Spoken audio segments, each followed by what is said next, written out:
On y va.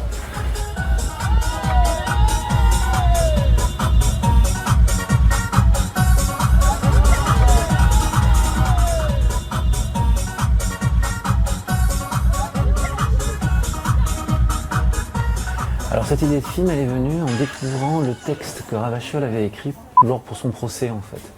Alors j'en avais déjà entendu parler avant, Ravachol, mais en lisant ce texte, il y avait une phrase qui m'avait retenu, que j'avais retenu. C'était ce que je trouvais très impressionnant, c'est qu'il disait les auberges d'épicerie sont remplies de nourriture, il y a des gens qui meurent de faim, il y a des appartements qui sont vides alors qu'il y a des gens qui ne dorment pas. Et en fait, comme ça, il faisait un état des lieux de la société à la fin du XIXe siècle qui était frappant par rapport à la comparaison que l'on pouvait faire actuellement. Et ce que je trouvais intéressant, c'était que finalement, il n'y avait pas eu vraiment d'évolution. Ouais, tu veux savoir, l'anarchie, c'est une fête, le 1er mai. Et c'est là où tout est ramassé. Boum! Alors, par rapport à l'anarchie, ce qu'il faut le replacer à Ravachol, c'est que par rapport au XIXe siècle, tout se confond véritablement par rapport à la commune. Et ce qui est intéressant, c'est qu'ensuite, par rapport à la commune, il y avait eu cette répression sanglante. Et Ravachol, à un moment donné, ramène le discours de l'anarchie, mais justement par rapport à la propagande par la fait, par l'utilisation de la violence. Mais toute l'anarchie n'est pas du tout liée à cette conception-là de Ravachol. Et d'ailleurs, ça a duré quelques années. Ensuite, par rapport à une répression qui s'est passée, l'anarchie, si vous voulez, s'est arrêtée. Et il y a eu d'ailleurs un mouvement qui a changé avec le mouvement anarchiste, qui a décidé à ce moment-là d'arrêter la violence, de passer dans le syndicalisme. Ça fait les anarcho-syndicalistes, ils ont créé la CGT. Et on peut dire que le mouvement anarchiste est allé jusqu'à la bande à Bono, mais toujours avec des courants différents.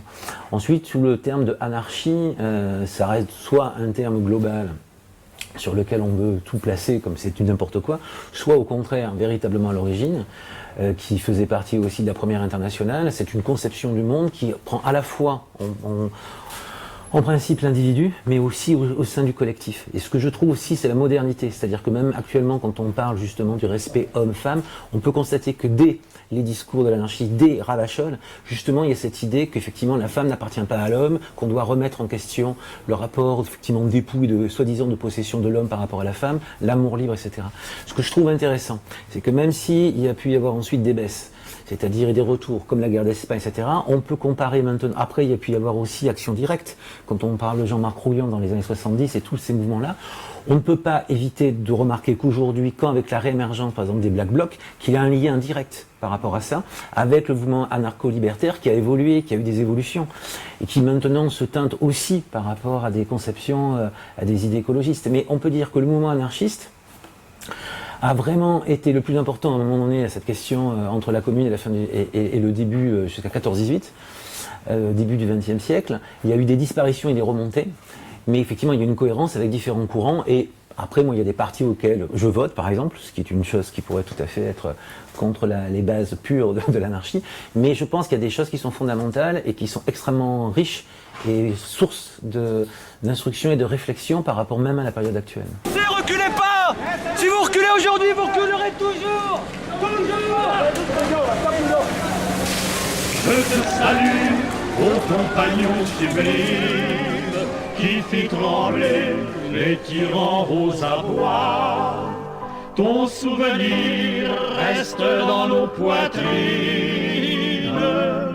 ton nom gravé en lettres de combat. Mais je trouve que la forme aussi est très importante. C'est-à-dire que autant il peut y avoir la forme qui peut certains films qu'on pourrait dire engagés politiquement utilisent une forme à la MTV par exemple, ou alors ce film en permanence même. Personnellement, je suis plutôt pour un cinéma qui va à un moment donné, même en utilisant des plans séquences assez longs, des ruptures de style, permettre au spectateur de se faire son propre jugement. J'ai pas du tout envie de faire un système de film qui serait propagande, qui assènerait non-stop pendant plus d'une heure un discours préétabli, mais au contraire, justement par rapport à une structure éclatée, assez hétérogène, de pouvoir permettre au spectateur toujours de s'interroger, de se poser. En aucun cas, si vous voulez imposer un discours, jouer sur l'émotion ou jouer sur la musique, non.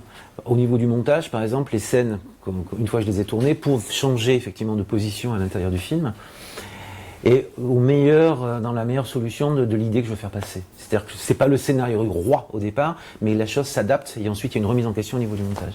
Et je pense que en plus, en abordant cette question de l'anarchie, et en plus venant plutôt d'un cinéma depuis plusieurs années expérimental, je trouve très important de continuer, si vous voulez, à mettre en rapport un discours avec une forme. Et je trouve que c'est des fois un problème de prendre une forme effectivement classique et très formatée pour parler de choses qui voudraient remettre en question le formatage de la société et de la politique.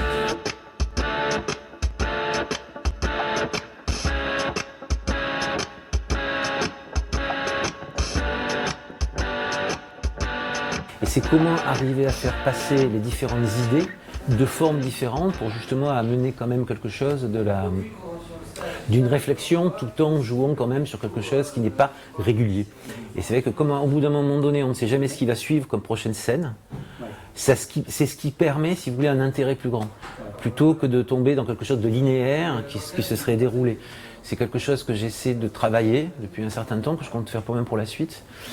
Et qui peut toujours s'améliorer, mais j'espère bien. Mais effectivement, pour l'instant, je suis plutôt dans ce type de travail-là de montage. C'est vrai qu'après, oui, ça prend du temps. En plus, bon, pour moi, le montage a toujours été un élément essentiel du cinéma. C'est vrai que pour certains, à tendance hitchcockienne, ça pourrait être le scénario et le cadre. Personnellement, je faisais plutôt partie de la famille. C'est effectivement les acteurs et le montage. Et là, en plus, depuis quelques années, je travaille plutôt avec quelqu'un, parce que c'est toujours bien d'avoir un échange, donc là, avec David Ben Saïd, par exemple, avec qui j'ai fait le montage. Effectivement, ça prend du temps. Mais ça prend du temps parce que je trouve intéressant, c'est de pouvoir, à un moment donné, recasser la structure, voir celle qui fonctionne le mieux. Et le film, je fais partie aussi de ces cinéastes qui pensent que le film doit être aussi remonté et repensé au niveau du montage. C'est-à-dire qu'effectivement, entre le moment de l'écriture, ensuite les acteurs qui ne correspondent pas, les décors qui ne correspondent pas, les changements qui se produisent au moment du tournage, je pense que c'est assez indispensable de faire toujours un mouvement artistique en mouvement, et donc au niveau du montage, de le travailler.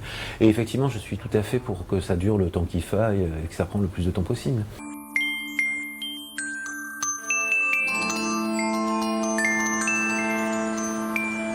Nous assistons à un fait social inouï.